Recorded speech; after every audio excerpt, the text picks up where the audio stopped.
안녕하십니까. 파이썬으로 배우는 알고리즘 기초. 오늘은 그 첫 번째 시간으로 알고리즘의 정의와 알고리즘의 사례에 대해서 한번 살펴보도록 하겠습니다.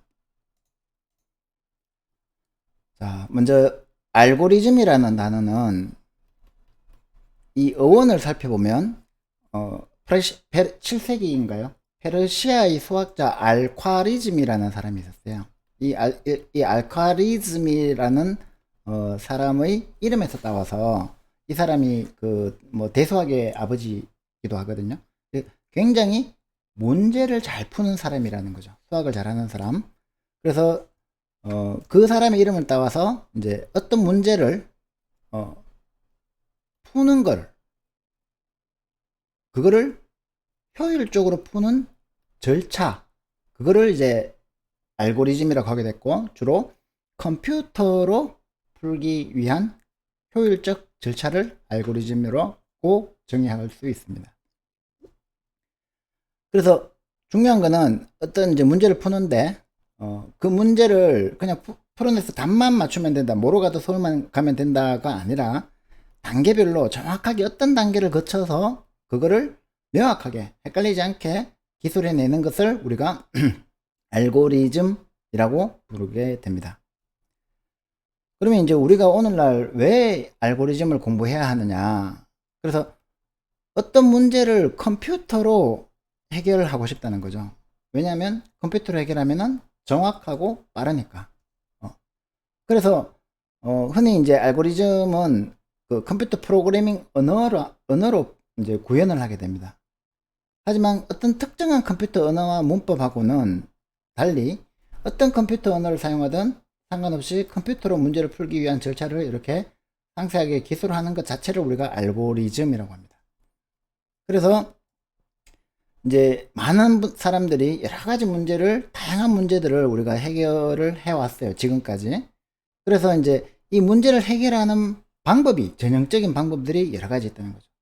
그런 것들을 우리가 알고리즘 설계 기법이라고 합니다. 뭐 분할 정복법이라든지 아니면 그 백트래킹 기법이라든지 동적 계획법이라든지. 그래서 어떤 문제를 문제는 다양하지만 그 문제들을 푸는 방법들이 공통적인 방법들이 있더라는 거죠. 그래서 우리가 이 알고리즘을 공부하는 것은 어떤 문제를 해결하기 위한 전형적인 방법들, 이 알고리즘 설계 기법들을 공부해서 함으로 인해서 새로운 문제가 나타났을 때 그 문제를 더 정확하고 빨리 풀기 위한 목적, 풀기 위해서 알고리즘을 연구하고 공부한다고 할 수 있습니다. 그래서 이제 우리는 이 알고리즘으로 풀 수 있는 이 문제를 어떻게 풀어야 되는지 그걸 이해하고 이제 결국에는 효율적으로 해결하는 방법을 공부해야 됩니다. 그래서 어떤 문제가 있으면 그 문제를 풀 수는 있는데 이 단계별 절차니까 이 단계들을 얼마나 단축시킬 수 있느냐, 그걸 이제 알고리즘 효율이라고 하고 그거를 이제 많이 연구하게 되는 거죠. 만약에 그거를 이제 많이 알고 있으면 우리가 새로운 문제를 만났을 때 그것을 효율적으로 해결할 수 있는 능력을 키울 수 있습니다. 자, 이것이 이제 알고리즘의 정의고요. 그래서 우리가 이제 알고리즘이라는 것을 얘기할 때 항상 나오는 게 이제 문제와 해답입니다. 어떤 문제가 있고 그 문제의 답이 뭐냐 라는 걸 알아야 그 문제를 풀기 위한 알고리즘을 설계할 수 있겠죠. 그래서 그럼 문제가 뭔데? 라고 했을 때 이 문제는 당연히 어떤 해답을 찾으려고 물어보는 그 질문을 문제라고 하겠죠. 근데 이제 파라미터라는 게 등장해요.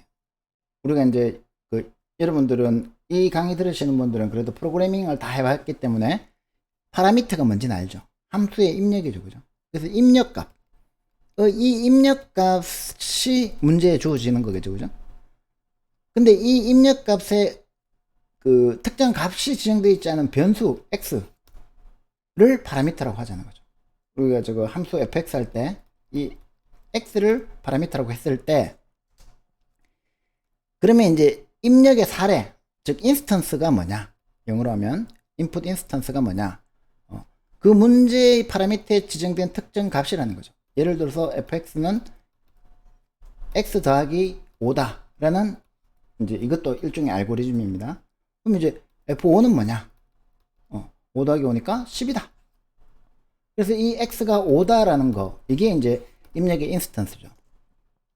그러면은 어떤 특정 사례, 입력 사례에 대한 해답은 그 파라미터를 입력 사례로 해서 그 답을 찾는 거죠. 그죠? 그러면 이제 알고리즘이란 건 뭐냐면은 어떤 문제가 있고 입력 사례들이 있는데 모든 입력 사례에 대해서 해답을 찾아줘요.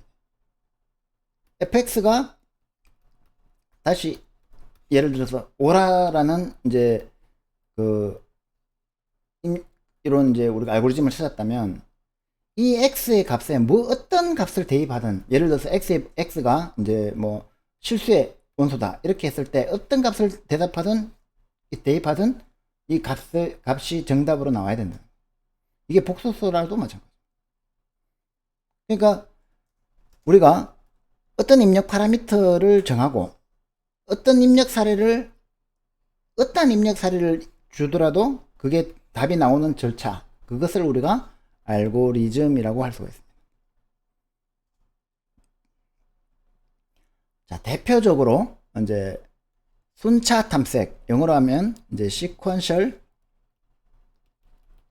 search 문제가 되죠. 이건 뭐냐면은 자, 어떤 수 x가 주어졌어요. 그리고 n 개수로 구성된 리스트 s가 존재해요. 우리 이제 파이썬으로 하니까 리스트라고 합시다. 이거를 다른 언어에서는 배열이라고 부르죠. array. 하지만 우리는 파이썬을 쓰니까 파이썬에는 배열이었고 리스트가 있죠. 그래서 어떤 s가 주어졌을 때 이 s에 x가 존재하느냐, 이게 문제인 거예요. 그죠? 프로블럼. 그러면 이제 답은 뭐죠? 답을 여러 가지로 정할 수 있지만 우리가 x가 존재할 경우에 그 x의 인덱스 위치, 그 다음에 존재하지 않으면 0이라고 이제 답을 정해 놓는 거예요. 그러면 이 문제를 풀 수 있는 절차는 뭘까요? 그걸 알기 위해서 일단 이제 파라미터를 정해 봅시다. 이 파라미터는 정수 n이 주어지는데 이거는 이제 리스트의 개수, 리스트의 원수의 개수라고 하고, 그 다음에 이제 리스트 s가 주어지면 요거는 이제 인덱스 범위를 1부터 n까지라고 합시다. 왜냐하면 특정 프로그래밍 랭귀지에 디펜던트 하지 않으니까 이 책에서는 전반적으로 이런 경우가 많아요. 전부 다 인덱스를 1부터 n까지로 합니다. 파이썬에서는 근데 0부터 n-1까지의 인덱스를 가지니까 요게 이제 가끔씩 헷갈려 가지고 조금 헷갈릴 수가 있는데, 우리는 이제 대부분은 1부터 n까지 교재 원칙을 따르고, 괜히 이제 그것 때문에 그 원칙 따르려고 하다가 구인이 막 지저분해지고 이러면은 0부터 n-1 이거를 차용하기도 하겠습니다. 그러면 이제 n개의 원소를 가진 리스트 s가 주어졌을 때 어떤 원소 x를 주면 이게 이제 인풋 파라미터가 되는 거죠. 입력 사례가 되는 거죠. 그리고 이제 그 파라미터가 되는 거고, 인풋 사례는 이 s가 뭔지, 그 다음에 x가 뭔지 이런 걸 주면 되겠죠. 그래서 예를 들어서 s를 이제 17, 11, 5, 13, 8 이렇게 주는 겁니다. 이게 이제 인덱스가 0으로 시작하니까 이건 의미가 없는 거죠. 그죠? 그냥 이제 0으로 채워놓은 겁니다. 1, 2, 3, 4, 5, 6. 즉, n이 6인 각 인덱스의 값이 이렇게 정해진 리스트 s가 주어졌고, 우리가 찾고자 하는 원소 x의 입력 사례는 5로 주어졌습니다. 이 경우에 해답은 뭐겠습니까? 로케이션이 3이 되면 되겠죠. 1, 2, 3, 아니네. 1, 2, 3, 4가 돼야 되겠네요. 잘못 적었습니다.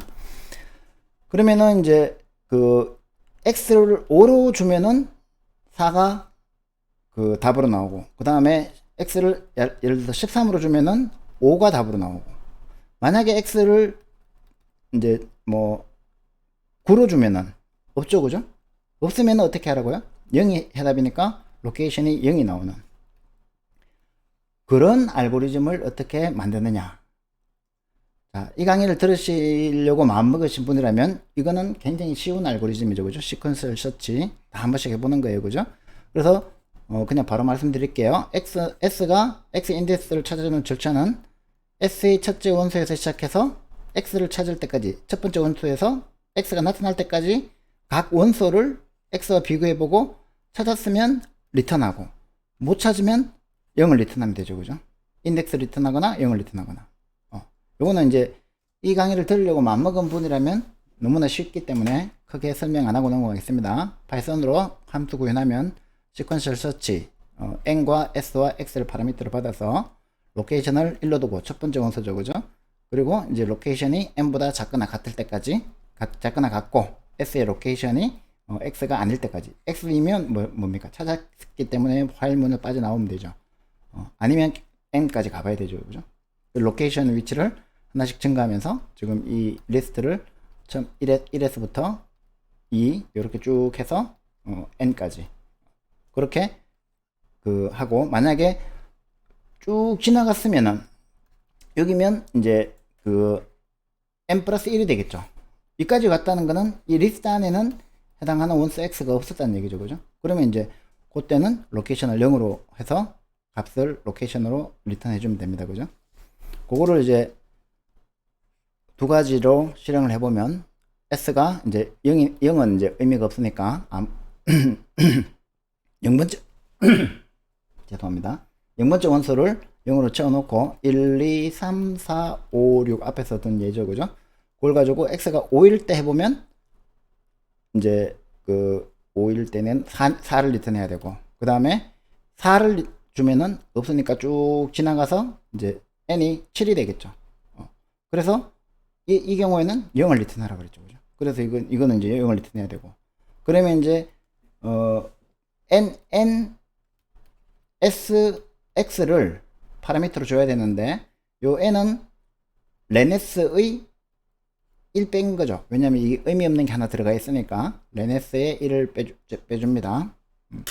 매우 쉬운 거지만 그래도 처음 하는 강의니까 한번 같이 실행을 해 보겠습니다. 저는 이제 비주얼 스튜디오 코드를 사용하고 있고요. 여러분들은 여러분들의 코드를 사용하시면 될 것 같고요. 자, 조금 글자를 키워서 자, 실행을 해보면, 자, x가 5일 때는 로케이션이 4, x가 4일 때는 로케이션이 0, 이제 정상적으로 실행이 되는 걸 확인했습니다. 물론 이거를 이제 다른 입력 인스턴스, 모든 입력 인스턴스에서 실행이 제대로 되는지 그거는 각자 다 확인을 해봐야 되겠죠, 그죠? 자, 이거 외에도 이제 많은 사례들이 우리가 교재에 많이 나옵니다. 리스트 배열 원소의 합을 구하는 문제도 마찬가지죠. 이건 문제가 뭡니까? 프로블럼. n개의 원소를 가진 리스트 s가 있어요. 그 원소들의 합을 다 더하고 싶어요. 그러면 답은 뭐죠? 이 s의 원소의 합을 리턴해 주면 되죠. 그럼 파라미터는 뭐죠? 리스트 s가 있고 점수 n이 주어지겠죠. 물론 이제 파이썬에서는 리스트 s를 알면 lenS로 n을 알 수 있겠지만, 자, 입력 사례는 이제 리스트가 이렇게 주어지고 n이 6으로 주어지면 이게 하나의 입력 사례가 되죠, 그죠? 요 입력 사례를 가지고 답을 찾아보면 이걸 합을 다 더하면은 얼마인지 감산이 안 되네. 그리고 어쨌든 답이 나오겠죠. 합이 나오겠죠. 그 다음에 여기 나오네. sum은 54입니다, 그죠? 그러면 이제 알고리즘은 이것도 이 강의를 들으시려고 마음먹은 분이라면 너무나 쉽죠. s의 모든 원소를 차례대로 sum에 더하는 절차이기 때문에 sum을 0으로 초기화한 다음에 sum에다가 si를 더해서 sum의 값을 리턴해주는 이런 간단한 알고리즘입니다.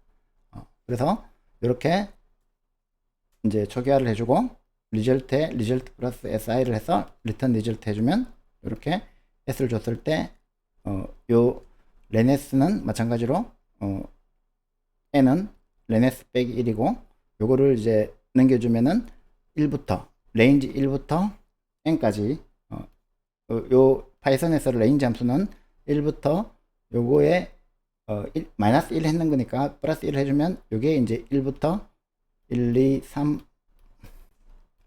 n 이렇게 이제 리스트로 생성해주고 그거를 본문에 i 변수에다가 하나씩 이렇게 할당해주는 그런 이제 레인지 함수입니다.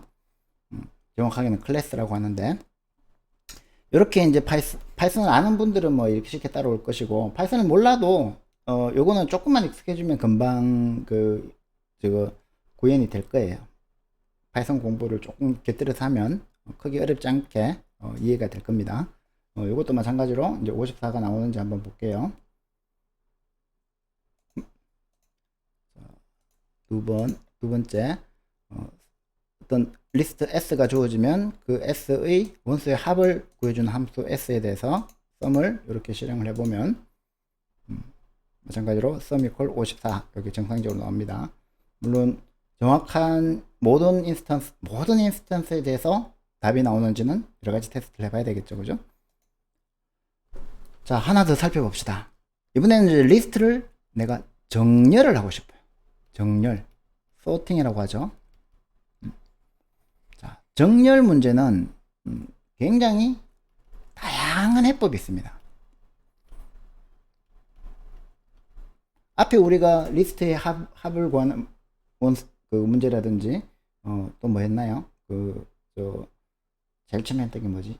시퀀셜 서치 이런 거는 사실 해법이 뭐 별로 다양하지 않아요, 그죠? 그런데 정렬 문제는 어떤 n개의 수로 구성된 리스트 s를 비내림 차순, 즉 오름 차순으로 정렬하라는 거죠. 그러면 이제 어떻게 해야 되냐? 이 s를 비내림 차순으로 정렬한 리스트를 되돌려 주는 게 이게 해답이라는 거예요. 문제와 해답은 쉬워요. 이야기. 그런데 파라미터도 이제 s와 n이 주어진다는 얘기죠. 그러면 이제 입력 사례를 이렇게 줬을 때 이것도 이제 마찬가지로 이제 0을 안 쓰고 1에서 1, 2, 3, 4, 5, 6을 줬을 때 얘를 그러면은 순서대로 하려면은 이제 5, 7, 8, 10, 11, 13 이렇게 돼야 되겠죠, 그죠? 이렇게 바꾸는 요 절차, 이게 알고리즘이죠, 그죠?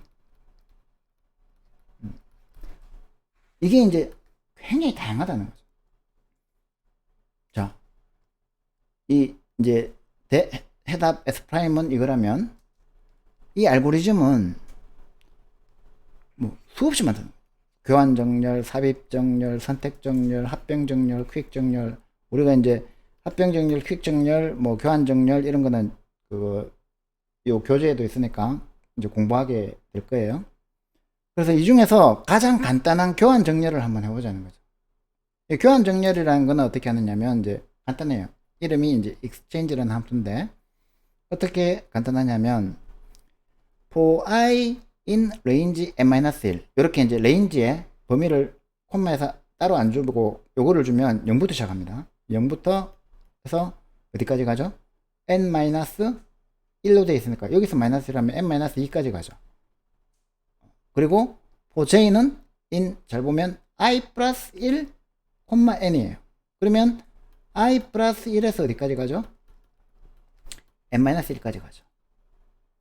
다시 말하면 이제 1에 0은 이제 안 쓰니까 0에 있던 거는 안 쓰니까 1, 2 해가지고 이제 n까지 원소가 있다면 i는 1에서 n-2까지 가고 j는 i 플러스 1 i가 어디 있냐에 따라서 i 플러스 한 번째에서 끝까지 n-1까지 가는 거죠, 그죠?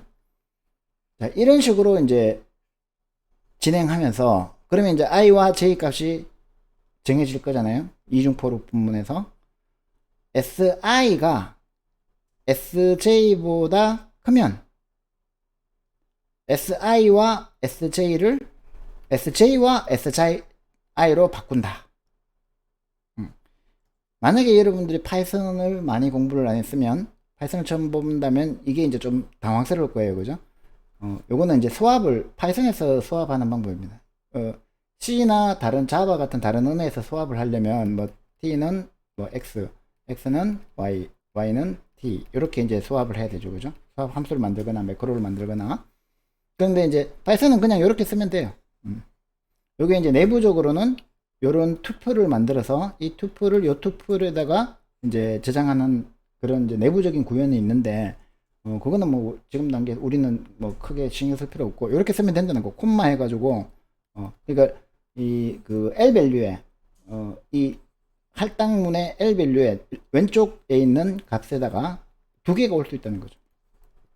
그리고 R 밸류에도 두 개가 오면 돼요.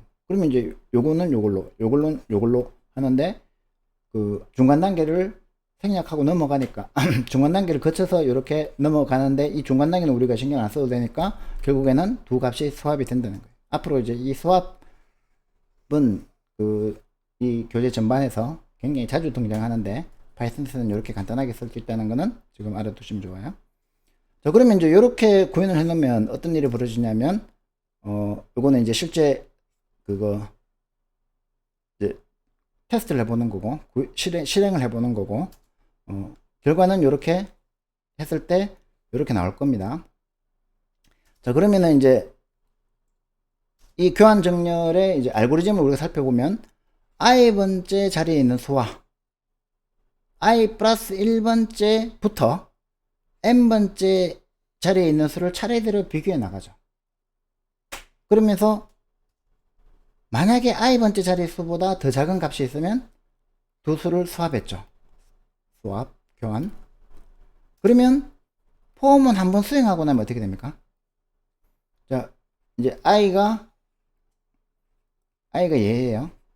그러면 이제 j가 여기서부터 시작하겠죠. i 플러스 1이니까. 그리고 쭉 지나가죠. 그리고 만약에 이 쭉 지나가면서 si하고 얘가 이제 sj라면 얘보다 더 작은 sj가 있으면 수합을 하죠. 그럼 sj가 일로 오죠. 그러면 다 지나가면 뭐가 됩니까? 요 i가 적어도 요 뒤에 있는 값들보다는 항상 작겠죠.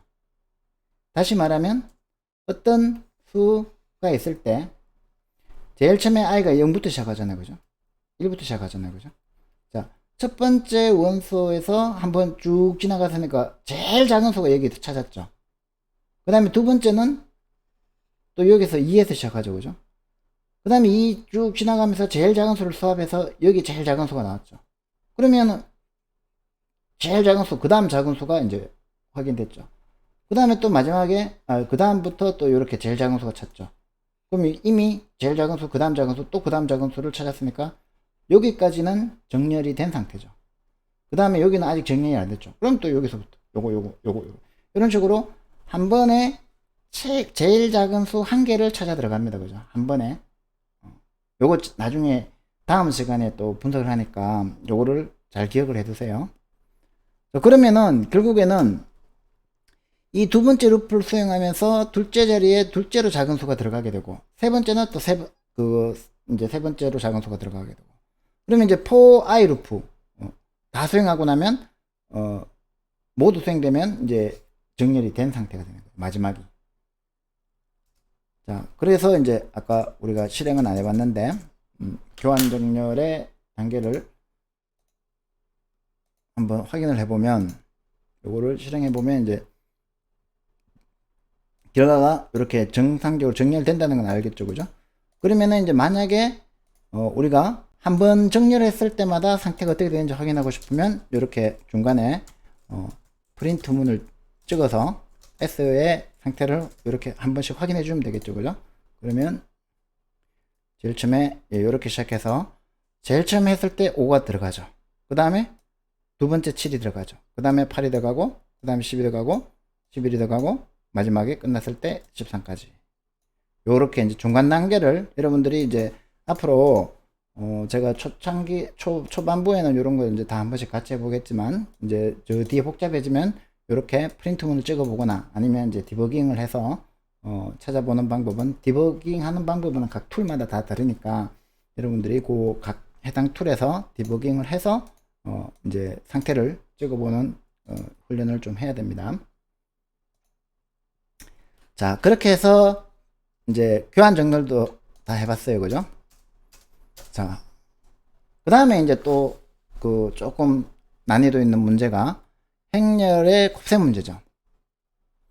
행렬의 곱셈 문제인데 이거는 이제 정방행렬 n/n 정방행렬의 곱을 구하는 문제인데 이제 입력 사례 n을 2로 함 두고 그 다음에 이제 a와 b의 입력 사례를 a를 보통 이제 이렇게 4개의 정방 그 원소를 가진 정방행렬이라고 하면 요거를 이제 2, 3, 4, 1, 5, 7, 5, 6, 7, 8 이렇게 이제 그 입력 사례 인풋 인스턴스를 정하면 요렇게 해서 2 곱하기 5 더하기 3 곱하기 6을 하면 되죠. 그죠? 그럼 28이 되죠.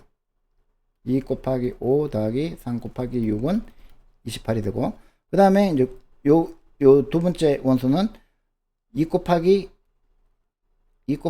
7 더하기 3 곱하기 8을 하겠죠. 그죠? 그러면 이제 이게 38이 된다는 얘기죠. 그죠? 이렇게 하면은 된다는 거예요.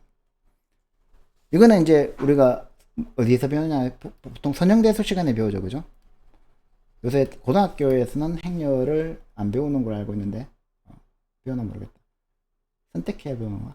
어쨌든, 하여튼, 대학에서 선형대수를 수업 들은 사람들은 이제 이 행렬의 곱을 알 거고, 이제, 뭐, 방금 말씀드린 대로 요거 곱하기 요거 더하기 요거 곱하기 요거 하는 게 요거의 원소가 된다. 요렇게 이제 말씀을 드렸잖아요. 그걸 이제 수학적으로 표현해 보면 C는 A 곱하기 B라는 행렬의 곱은 이 C의 원소 C1, C12, C21, C22는 AIK, CIJ는 여기에 있는 CIJ는 AI1, B1J 더하기 AI2, B2J가 된다는 거죠.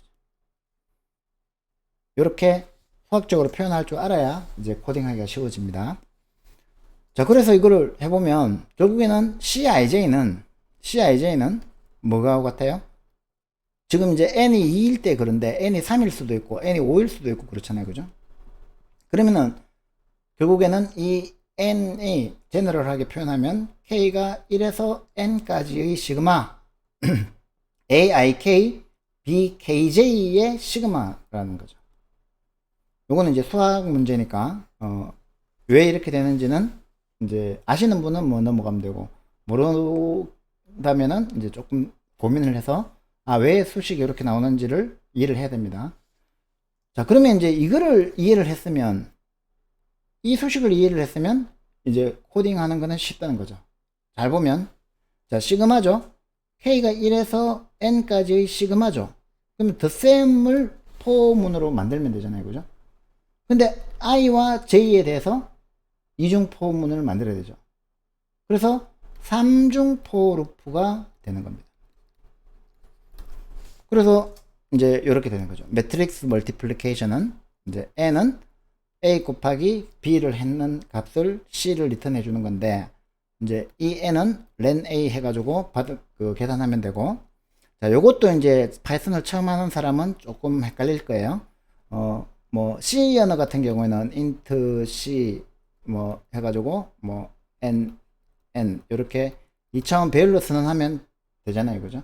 근데 파이썬에서는 배열이 없기 때문에 리스트를 해야 되는데, 리스트를 생성하려면 이렇게 리스트 컴프레hension을 써야 됩니다. 이렇게 0이라는 한 개의 원소를 가진 거를 곱하기 n 하면 요게 0, 0, 0 이렇게 이제 이 n이 3이면 이렇게 되는, 이제 2니까 이렇게 합시다. 0, 0 이렇게 되죠. 그 다음에 그 뒤에 for underscore in range n이라고 하면은 여기 0부터 n-1까지죠. 그죠? 그럼 결국 n개잖아요. 그죠? 2죠. 그죠? 요 리스트를 이렇게 반복합니다. 그거를 원래 리스트로 이렇게 만들었기 때문에 이중 네스티드 리스트가 되죠. 이 네스티드 리스트를 배열로 쓰면 되는 거예요. 파이썬에서는. 자, 그렇게 이제 초기화하는 것만 이제 조금 생소하지만, 요거는 이제 자꾸 하다 보면 익숙해질 거예요. 그렇게 되면은 이제 for i in range n, for j in range n. 그러니까 0에서 n-1까지, 여기서 0에서 n-1까지. for k in range n, 마찬가지로 0에서 n-1까지 하는데 뭐를 한다?cij를 요 앞에 이제 초기화를 안 해줘도 되는 게 0으로 초기화 해놨잖아요. 그죠? CIJ가 0이니까 0이 하는 초기화, 0으로 초기화 되어 있으니까 이 CIJ를 아까 시그마니까 더하기 해야 되죠. 그죠? 그 다음에 AIK 곱하기 BKJ 한 거를 쭉 더해주면 되죠. 그러면 이제 요 C, 이 정방행렬 C의 리스트 오브 리스트에 2차원 배열로 n by n 정방행렬이 들어가 있을 것이고 그걸 리턴해 주면 됩니다. 자, 그래서 이제 예를 들어서 A는 2와 3과 4와 1로 된, 즉 2, 3, 4, 1이죠. 그죠? 그 다음에 B는 5, 7, 6, 8 5, 7, 6, 8 요 두 개 행렬을 곱해서 나오는 행렬 C는 뭘까? 아까 앞에서 입력 사례로 든 그 예죠. 그죠? 그러면 답이 아까 거하고 똑같아야 되죠. 한번 해볼까요? 매트릭스 멀티플리케이션을 이제 실행을 하면, 자, 2, 3, 4, 1, 5, 7, 6, 8에 대해서 28, 38, 26, 36이 나왔죠. 그죠? 그러면 이제 원래 우리가 했던 28, 38, 26, 36 맞죠? 그죠? 그래서 답이 정상적으로 계산되었다는 것을 알 수가 있습니다. 자, 그래서 오늘은 알고리즘이 뭔지 뭐라고 말씀드렸습니까? 어떤 문제를 컴퓨터로 해결하는데 효율적으로 해결할 수 있는 절차, 그거를 우리가 알고리즘이라고 부르고, 이 알고리즘은 결국은 문제가 있고 이 문제를 컴퓨터로 효율적으로 해결해서 해답을 찾아내는 그 절차를 말한다 라는 이제 알고리즘의 정의를 알았고, 그리고 이제 몇 가지 알고리즘들을 쭉쭉 살펴봤죠. 그죠? 이 다양한 알고리즘들은 이제 여러분들이 앞으로 이제 아까 행렬 곱셈 문제 이런 것도 되게 간단한 것 같지만 삼중 프로프로 되게 간단하게 풀 수 있는데 이거를 굉장히 복잡하게 풀어요. 저 뒤에 그 슈트라스는 행렬 곱셈 문제 가보면 왜 그렇게 복잡하게 푸느냐, 아까 얘기했던 대로 효율적으로 풀어야 됩니다. 효율적으로. 그래서 지금부터 이제 여러분들이 고민해야 될 부분은 어떤 문제를 가지고 그 문제의 답을 찾는데 효율적으로 찾을 수 있느냐를 항상 고민해야 되는 거예요. 그래서 다음 시간에 우리가 그러면 문제를 효율적으로 푼다는 게 뭔가에 대해서 살펴보도록 하겠습니다. 오늘 강의는 이것으로 마치겠습니다. 감사합니다.